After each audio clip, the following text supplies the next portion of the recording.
Baik Sobat Warta Kota dimanapun Anda berada, Perumda Pasar Jaya bersama Bank Indonesia DKI Jakarta ini memperluas sistem pembayaran digital di Pasar Induk Ramadjati, Jati, di mana para pembeli dan pedagang ini bisa bertransaksi menggunakan QRIS dan tujuan utamanya adalah untuk mempermudah pembayaran digital dan mencegah aksi kejahatan dengan uang palsu yang beredar di pasar. Dan ini merupakan pasar yang ke-72 yang telah digandeng menggunakan sistem digital oleh Bank Indonesia. Dan tadi juga hadir sejumlah pejabat dalam kegiatan launching transaksi digital di Pasar Induk Ramadjati Jati.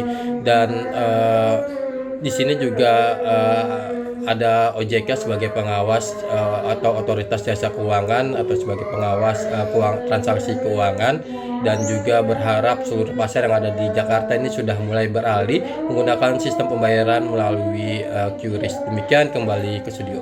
Kantor Perwakilan Bank Indonesia, BI, DKI bersama Perumda Pasar Jaya melaunching digitalisasi pasar inklusif 4.0 kepada para pedagang di Pasar Induk Ramadjati, Jakarta Timur, Jumat, 26 Juni 2026, pagi.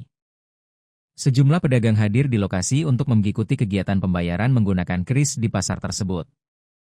Kegiatan ini sekaligus sosialisasi kepada para pedagang Pasar Induk Ramadjati agar menggunakan sistem digital untuk transaksi karena lebih aman.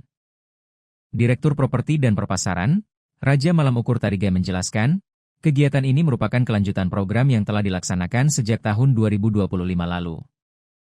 Katanya di lokasi, Jumat.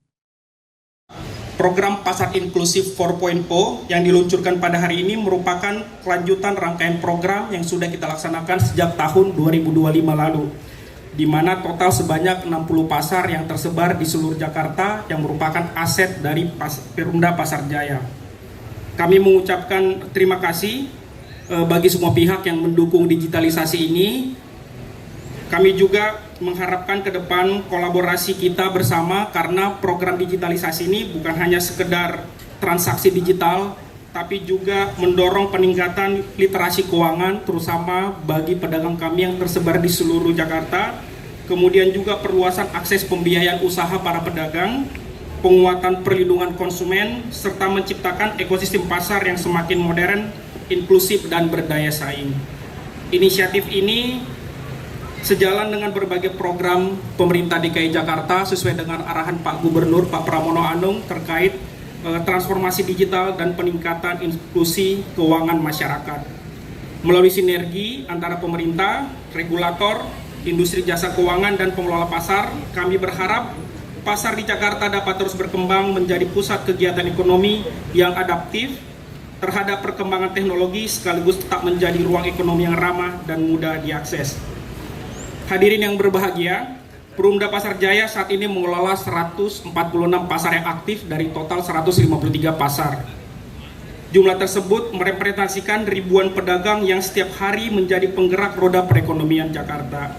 Melalui program digitalisasi ini, kami menggandeng 72 pasar dengan harapan ekosistem digital dapat tumbuh semakin kuat serta merata di seluruh pasar yang kami kelola. Kepada seluruh pedagang, saya mengajak untuk memanfaatkan kesempatan ini sebaik-baiknya. Mari bersama-sama belajar, beradaptasi, dan memanfaatkan teknologi sebagai sarana mengembangkan usaha yang lebih maju dan berkelanjutan. Saya ingin mengucapkan terima kasih secara khusus kepada pemerintah Provinsi DKI Jakarta, kepada OJK, Bank Indonesia, perbankan, serta seluruh mitra yang telah mendukung terselenggaranya program ini. Digitalisasi pasar inklusif yang pada hari ini akan melakukan kick off ya, tahap 4 gitu ya, 4.0 ya tadi Pak Raja ya. Program ini merupakan wujud nyata sinergi antara pemerintah Provinsi DKI Jakarta, Bank Indonesia, OJK, Perumda Pasar Jaya, serta para mitra pelaku usaha jasa keuangan dan penyedia jasa pembayaran dalam mendorong transformasi digital pasar tradisional DKI Jakarta. Provinsi DKI Jakarta secara konsisten memegang peran penting sebagai pusat perekonomian nasional dengan kontribusi sebesar 16,61%. Kinerja ekonomi Provinsi DKI sendiri itu didorong salah satunya melalui pemanfaatan teknologi dalam perluasan ekosistem digital yang kemudian dapat meningkatkan daya saing dan memperkuat posisi Jakarta sebagai kota global. Dari sisi sistem pembayaran, preferensi masyarakat pada transaksi digital juga terus meningkat, tercermin dari frekuensi transaksi KRIS di Provinsi DKI Jakarta yang posisi Mei itu secara kumulatif Bapak Ibu mencapai 3,8 miliar, tumbuh signifikan 212%. Terima kasih tangannya, dengan sektor kontributif yang semakin luas dan beragam. Adapun frekuensi transaksi KRIS sendiri di Jakarta memberikan andil 38% dari data nasional. Capaian positif ini tentu saja merupakan hasil sinergi dan kolaborasi yang erat dari seluruh stakeholders. Program digitalisasi pasar inklusif yang telah dilaksanakan pada 3 tahap sebelumnya telah berhasil mewujudkan ekosistem digital pasar tradisional DKI serta meningkatkan efisiensi, kemudahan, dan inklusivitas transaksi keuangan bagi para pedagang pasar dan masyarakat. Program ini secara nyata mampu memperluas akseptasi transaksi KRIS yang tercermin dari penambahan merchant baru serta peningkatan volume transaksi KRIS. Bapak Ibu selanjutnya berkenan menghadap sebaliknya agar bisa dapat foto. Jangan lupa subscribe ya.